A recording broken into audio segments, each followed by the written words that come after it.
Do you know के सभी videos को एपिसोड्स वाइज देखने के लिए हमारे प्लेलिस्ट सेक्शन पर जरूर जाएं और रामायण की संपूर्ण कथा को एपिसोड्स वाइज जानने के लिए हमारे नए चैनल सुनो रामायण को सब्सक्राइब करें।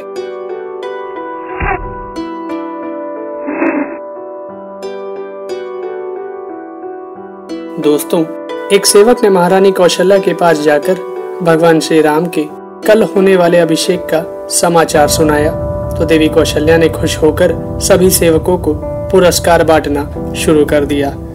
परंतु इधर खुशी में सोए हुए महाराजा दशरथ जी को नींद में बुरे सपने आने लगे हैं, जिससे परेशान होकर वे सुमंत्र के हाथों फिर से भगवान श्री राम को अपने शयन कक्ष में बुलवाते हैं और श्री राम को अपने सपनों के बारे में बताते हुए यह कहते हैं कि शुभ कार्यों में बहुत से विघ्न आने की संभावना होती है, इसलिए तुम वधू सीता के साथ आज रात में उपवास करो और कुश की शैया पर सो। फिर महाराजा दशरथ ने पुरोहित महर्षि वशिष्ठ जी को बुलाकर कहा कि बहू सीता सहित श्री राम से उपवास व्रत का पालन कराइए। भगवान श्री राम और देवी सीता ने महर्षि वशिष्ठ के व्रत की दीक्षा प्राप्त की और उनका आशीर्वाद लेकर अपना रात्रि का व्रत प्रारंभ कर दिया। आज भगवान श्री राम का युवराज पद पर अभिषेक होने वाला है। इस बात की खबर सवेरा होने तक सभी अयोध्या वासियों तक पहुंच चुकी थी, इसलिए अयोध्या नगरी के सभी निवासी अपना सारा काम छोड़कर खुशी से पूरी अयोध्या को दुल्हन की तरह सजाने में लग गए थे। महारानी कैकेयी की दासी मंथरा भोर होने से पहले किसी कार्यवश कैकेयी की महल की छत पर आई थी। तब उसने लोगों को अयोध्या नगरी को सजाते हुए देखा तो सोच में पड़ गई कि आखिर ऐसी क्या खुशी आ गई जो अयोध्या नगरी को भोर होने से पहले ही सजाया जाने लगा है। महारानी कैकेयी की दासी मंथरा उनके साथ मायके से आई थी। वह सदा ही कैकेयी के साथ रहा करती थी।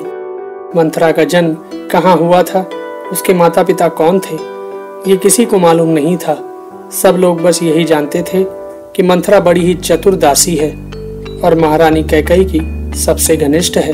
महारानी कैकेयी की उस चतुर दासी मंथरा ने छत से देखा कि महारानी कौशल्या खुशी से सेवकों और दास दासियों को धन बांट रही है तो उसके मन में घोर शंका उत्पन्न हो जाती है। इसलिए वह जल्दी से भगवान श्री राम की धाई के पास पहुंचकर उससे पूछती है कि महारानी कौशल्या लोगों को धन क्यों बांट रही हैं? तो श्री राम की धाई खुश होकर मंथरा को बताती है कि आज श्री राम युवराज के पद पर अभिषिक्त होने वाले हैं। उस धाई का यह वचन सुनकर मंथरा मनी मन कुढ़ गई थी, इसलिए तेजी से अपने महल में सो रही महारानी कैकेयी के पास आकर उसे जगाती हुई बोली, महारानी तुझ पर बड़ी भारी आपत्ति आने वाली है। महाराजा दशरथ रानी कौशल्या के पुत्र श्री राम को युवराज बनाने जा रहे हैं। यह बात सुनकर महारानी कैकेयी ने खुश होकर मंथरा को पुरस्कार के रूप में दिव्य आभूषण देते हुए कहा, तूने बड़ा प्रिय समाचार सुनाया है। श्री राम का युवराज पद पर अभिषेक होने से मुझे बहुत खुशी होगी। कैकेयी को खुश देख मंथरा ने कैकेयी की निंदा करते हुए कहा, इस महान संकट में तुम खुश हो रही हो।